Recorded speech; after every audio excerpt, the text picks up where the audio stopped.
Largi Ramazani con un contrato de 4 años procedente de la Unión Deportiva Almería Española por una cantidad no revelada, sujeto a la recepción de un permiso de trabajo. Así es que como comienza el artículo con el que el Leeds United anuncia la contratación, el traspaso de Largi Ramazani, y en el que da datos como en el que jugará con el número 17, pero ni una sola referencia a la cantidad con la que se ha materializado el traspaso. Ya tenemos, por tanto, exactamente la misma jugada que la del Bilal Touré el pasado año. Un traspaso extrañísimo de un jugador que viene de una temporada pésima, en la que no ha sido titular en el equipo, en el peor equipo de la categoría,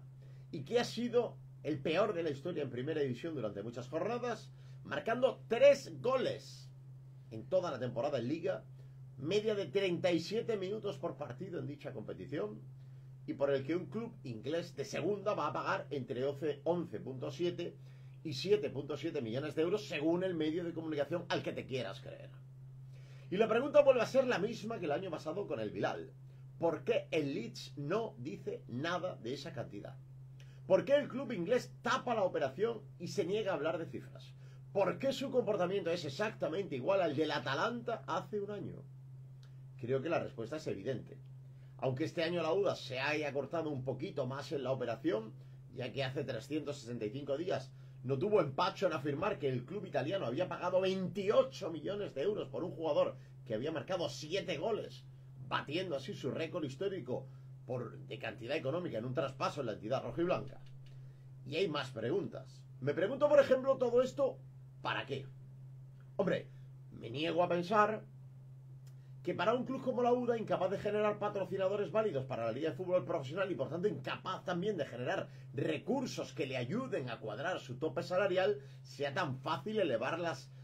cifras y que le baste con decir que fulano me ha pagado 28 o por un jugador o por otro me han pagado 11 o 7. Quiero entender que los mecanismos de la Liga van mucho más allá de creerse la palabra de un club que demuestra, por cierto, no ser capaz de hacer brotar recursos que le permitan hacer fichajes dentro de la normativa y que está en evidente apuro para poder completar el plantel. Pero mira, los primeros efectos de los 7 u 11 millones por Ramazani ya están en la prensa. Los medios amigos, los que se dedican las 24 horas del día a sobar el lomo de Mr. Pancarta, Mr. Chalet, ellos sabrán por qué, han perdido el traserillo por salir a la palestra para dibujarnos al CEO de la UDA como un gran mago de las operaciones deportivas.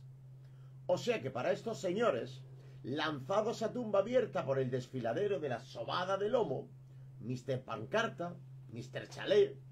que es el responsable de que a estas alturas la UDA haya hecho un solo fichaje y no haya podido inscribirlo antes de la primera jornada liguera,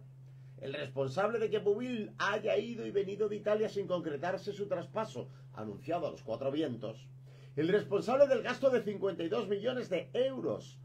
la pasada temporada,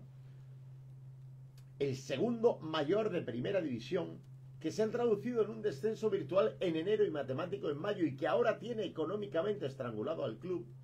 el responsable del fichaje de César Montes el pasado año por 12 millones, el responsable de los fichajes de lo que él mismo catalogó como estrellas, Milovanovic, Guedes, Swiderski, Méndez, Solá y compañía, por no remontarnos a Schettine, Pedro Méndez, Ivanildo y más compañía,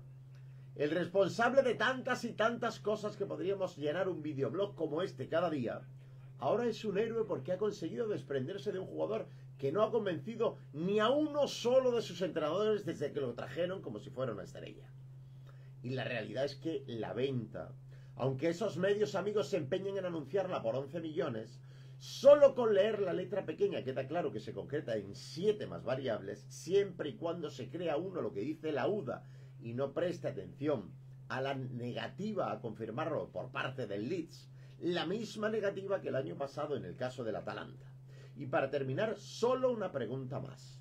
Si la obligación de un periodista, cuando alguien le cuenta que ha aterrizado un platillo volante en la Plaza Vieja, no es ni contar el aterrizaje, ni siquiera describir que alguien te lo ha contado, sino ir allí a comprobarlo antes de informar, ¿por qué nadie se hace eco de la casualidad de que Atalanta primero y Leeds después no dan carta de naturaleza a las cifras que hace públicas la Unión Deportiva Almería?